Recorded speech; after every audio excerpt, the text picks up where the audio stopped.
Fakih, the Chief Commissioner of Malaysian Anti-Corruption Commission, Yang Berbahagia Datuk Idris bin Zaharuddin, Head of Secretariat for Special CPI Task Force, Yang Berbahagia Datuk Saiful Ezral Arifin, the new Director of National Governance Planning Division, MBCC. The new Director. Yang Berusaha Tuan Haji Rahman bin Din, CEO of Institute of Integrity Malaysia, Head of Government Department, Expert of the Special CPI Task Force, CPI Focus Group Lead, representative from the private sectors, the Associated Chinese Chambers of Commerce, Dewan Perniagaan Melayu, the Malaysian Institute of Chartered Secretaries and Administrators, Federation of Malaysian Manufacturers, Samanta, and the Malaysian Associated Indian Chambers of Commerce and Industry. Assalamualaikum warahmatullahi wabarakatuh. Salam Malaysia Madani. Salam 25 Syawal. It is a great pleasure to be here at this session. I was informed that today's session has gathered participants not only from government officials but also from private sector. I hope this event will be a mutually beneficial exercise to all of us. Ladies and gentlemen, the Malaysian government is committed to make extensive governance reform to restore public trust through enhancing the accountability and transparency in public sector administration, public finance management, procurement, corporate governance, law enforcement, as well as promoting legal reforms. The Transparency International TI, which publish annually the Corruption Perception Index CPI, measure the perceived levels of public sector corruption in countries worldwide. In 2024 surveys covering 180 countries, there is a worrying picture where over 2/3 of countries now score below 50%. This performance raises the governance issues, whether these countries implement good governance practices to eliminate corruption. Although Malaysia ranked second among ASEAN countries, behind Singapore, which obviously ranked number 1, we realize that there is a need to have a solid policy framework that is robust and dynamic, which emphasizes on good governance through collaboration action among ministries and agencies to spearhead Malaysia for greater productivity growth and competitiveness. Hence, the government has established the Special Task Force on Corruption Perception Index in 2024, which is chaired by Chief Secretary of the Government, which is me, in which the main secretariat is the Malaysian Anti-Corruption Commission, MACC.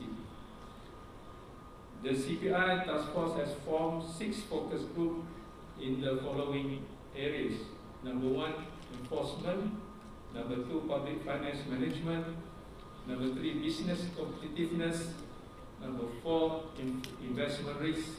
Number 5, law reform and strategic communication.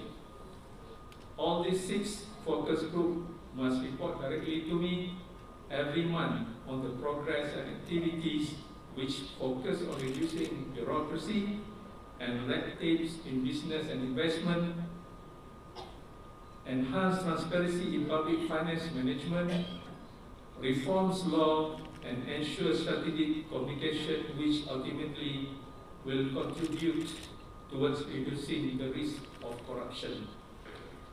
To ensure that the policies and initiatives on governance, integrity, and anti-corruption be implemented efficiently and systematically, the government has established a special cabinet committee for national governance, also known as Jawatankuasa Khas Kabinet Tata Kelola Nasional, which is chaired by the Prime Minister himself.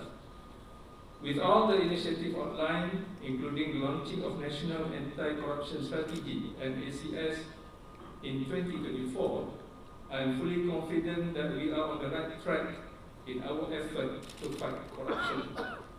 The initiative introduced will improve transparency, embedding integrity and accountability principle in all related systems and procedures governing both the public and corporate sectors in Malaysia. Strategic measures have been taken to ensure the empowerment of integrity and accountability practices, not just to implement in civil service, but also in the private sector. To date, as the chairman of Institute Integrity of Malaysia, I have instructed the agency to conduct a study to develop what we call a national integrity enculturation strategy, to find a solution on how best we can speed up the effort to enculturate integrity among civil service and private sector. This includes non-government organizations as well as community-based organizations. On this occasion, I would like to introduce about SPINE, or Governance and Integrity Management System, developed as a more practical and cost-effective alternative to the Anti-Corruption Management MSISO 37001. SPINE is designed to strengthen the organization's ability to manage integrity governance more comprehensively. We are committed to make SPINE a key driver in cultivating integrity in the public sector, in line with the Public Service Reform Agenda, ARPA, and the country's aspiration to achieve top 25 position in the CPI by 2033. The Public Service Reform Agenda was officially introduced on 10 September 2024, following extensive stakeholder consultation through a national symposium earlier that month. ARPA is structured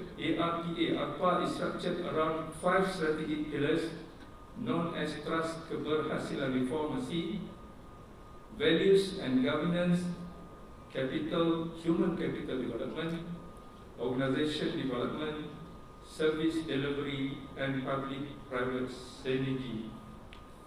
The primary objective of ARPA is to systematically enhance the efficiency, responsiveness, and transparency of public service delivery, embedding transformative governance practices within all ministries, departments, and government agencies. The implementation of ARPA relies heavily on Chief Reform Officer, a senior government officer appointed from Deputy Secretary General within ministries and state governments. Chief Reform Officers of CRO oversee the planning, coordination, monitoring, and evaluation to reform initiative in collaboration with strategic units as the Performance Administration Coordination Unit PACU operating under the Prime Minister's Office. Ladies and gentlemen, to ensure sustained productivity growth and national economic competitiveness, the efficiency of both the government and the private sector must advance in tandem. The private sector is the backbone of our economy, contributing 91% to employment and 90.8% to economic output. However, without a conducive business environment, its potential remain limited. Hence, the Bureaucratic Reform Program, RKB, or in Malay we call it Reformasi Kerana Birokrasi, was introduced by Malaysia Productivity Corporation, MPC, and implemented using whole of government approach as a holistic measure to stimulate private sector growth. In 2024, a total of 200 RKB projects were implemented across federal, state, and local government, resulting in the regulatory compliance cost saving approximately 542 million. This is an outstanding achievement that strengthens confidence in the effectiveness of the reforms undertaken and prove that public sector transformation can directly impact national resource management in more sustainable way. Looking ahead to 2035, more than 700 additional projects have been registered bringing the cumulative total to 972 projects, with estimated cost saving will be around 1.5 billion. This reflects government concentrated effort in creating business ecosystem that is more dynamic, innovative, productive, and competitive. Through this approach, complex processes have been streamlined, unnecessary bureaucratic hurdles that impede smooth operation have been removed, and the greater space for innovation has been unlocked through the circular of regulatory experimentation, which enable government agencies to pilot new policies and procedures in a structured and controlled manner. Let us continue to embrace the spirit of reform in building a public administration that is more productive, adaptive, and grounded in integrity. Ladies and gentlemen, in line with this strategy, the government has introduced the Demerit Performance Evaluation, DEEP. It is a holistic strategic control mechanism designed to ensure that the performance of the head of department and public service leaders remain at the highest level. Unlike conventional annual assessment, DEEP adopt more objective and continuous reporting approach through monthly, quarterly, and semi-annually evaluation. It introduced a remerit element which reward improvement and compliance with governance standards, making the system both fairer and more flexible. DEEP is based on two main components, demerit and remerit, structured across three performance dimensions, which is generic function, generic 75%, function 15%, and survey 10%. The generic dimension focuses on 7 key indicators, including operating and development expenditure efficiency, pre-implementation project status, delayed project, and misconduct reporting. The function dimension evaluates 3 high-impact ministry programs, while the survey dimension considers feedback from internal staff survey. The implementation of DEEP was conducted on 13 Secretaries General in 2024, with will be full adoption for 2025. From January to March 2025, engagement sessions were held with ministry officers to coordinate the comprehensive implementation process. The first quarter performance report for 37 KSUs is expected to be presented to my office as early as May 2025. As an enabler to the public service reform agenda, ARPA, DEEP serves as an effective data-driven tool that supports the achievement of the 5 reforms outcome areas. With its broad assessments scope covering financial management, integrity, leadership, and program impact, DEEP acts as a significant push factor toward more efficient, transparent, and outcome-oriented public service delivery. I also like to talk about this Akta Iltizam Kecakapan Perkhidmatan Kerajaan 2025, or Public Administration Efficiency Commitment Act, a legislative initiative approved by Parliament in March 2025 and expected to come into force by mid-2025. Aiming at enhancing public sector administrative efficiency by institutionalizing regular policy reviews, regulatory reforms, and procedural improvements. This initiative is central to Malaysia's strategy to achieve notable improvement in global competitiveness, ranking particularly in administrative efficiency and indicators. Ladies and gentlemen, I hope that the sharing session, a good governance session today, will be used to conceive ways for improvement in the government public service delivery system.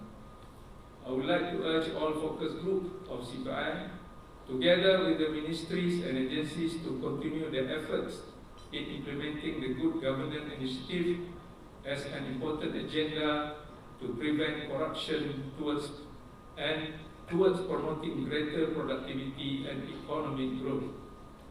I strongly believe that all these efforts can be intensified through strengthening the cooperation not only among ministries and agencies, but among all to ensure policy effectiveness at all levels. Once again, I would like to thank all of you for your time and participation in this session. I hope everybody has a productive day, and the government of Malaysia will always give its full support and welcome input from all of you in working toward achieving a corruption-free nation and a better Malaysia. Thank you very much. Assalamualaikum warahmatullahi wabarakatuh.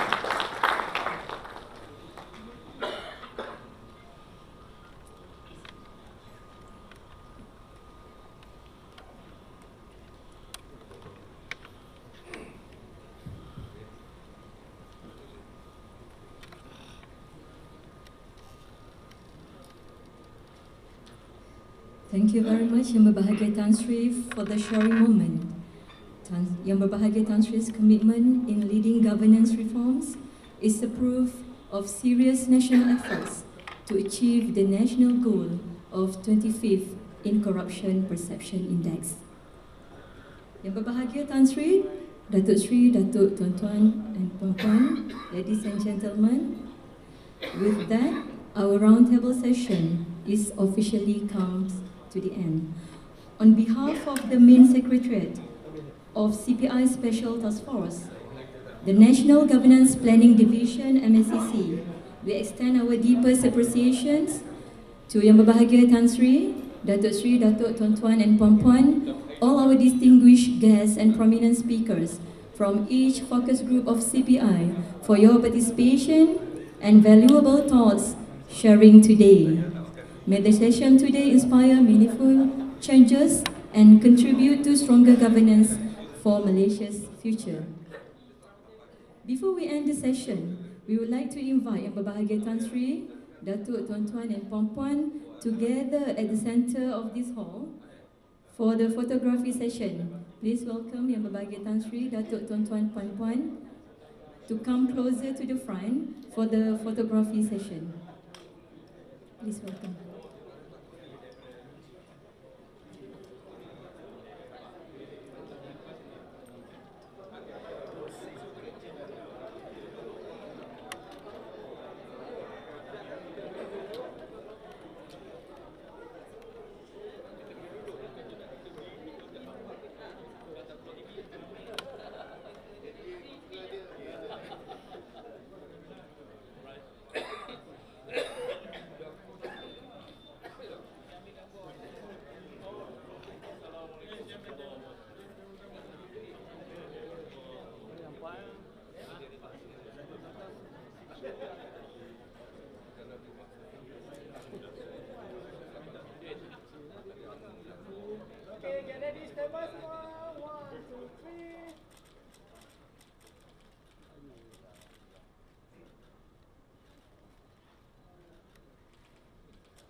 Thank you very much. Yang Berbahagia Tan Sri, Datuk Tuan-Tuan and Puan-Puan.